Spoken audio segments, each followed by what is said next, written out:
Day 313 of the Daily Stoic. Actors in a play.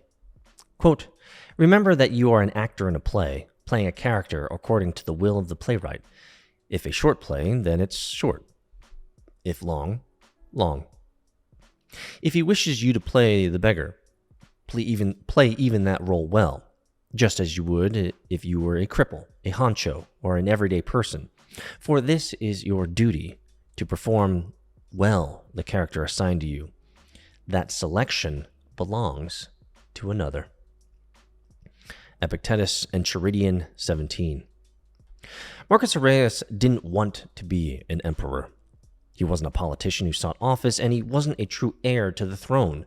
As far as we can tell from his letters and from history, what he really wanted to be was just a philosopher. But a powerful elite in Rome, including the Emperor Hadrian, saw something in him. Groomed for power, Marcus was adopted and put in line for the throne because they knew he could handle it. Meanwhile, Epictetus lived much of his life as a slave and was persecuted for his philosophical teachings. Both did quite a lot with the roles they were assigned. Our station in life can be as random as a roll of dice. Some of us are born into privilege, others into adversity. Sometimes we're given exactly the opportunities we want. To other times, we're given a lucky break, but to us, it feels like a burden. The Stoics remind us that whatever happens to us today or over the course of our lives, whatever we fall on the intellectual, social, or physical spectra, our job is not to complain or bemoan our plight, but to do the best we can and accept it and fulfill it. Is there still room for flexibility or ambition? Of course.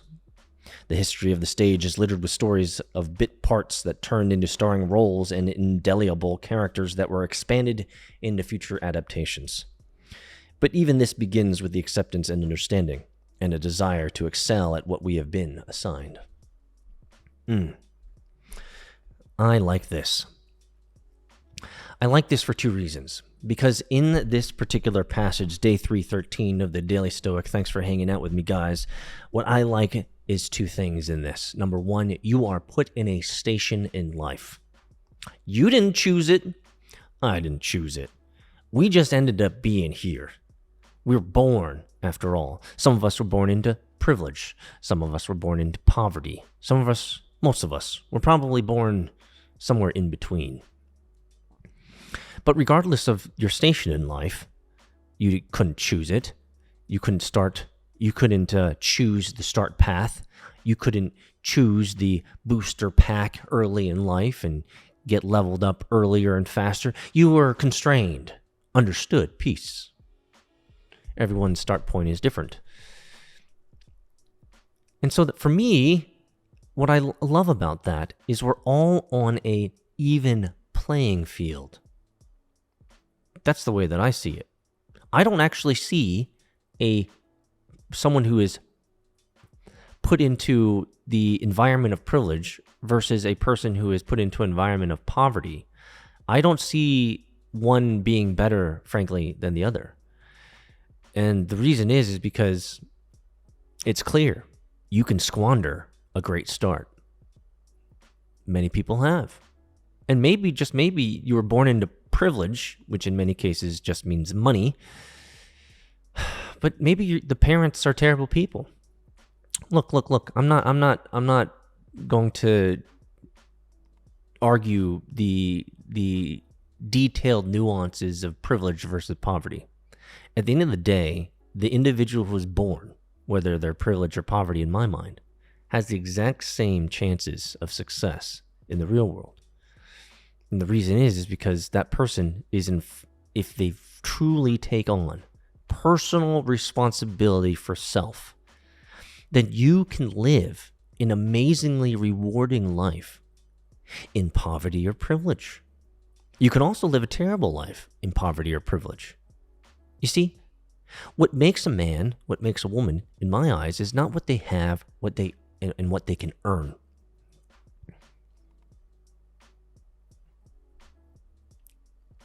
That doesn't make you a better person, right? A rich person isn't better than you because they're rich.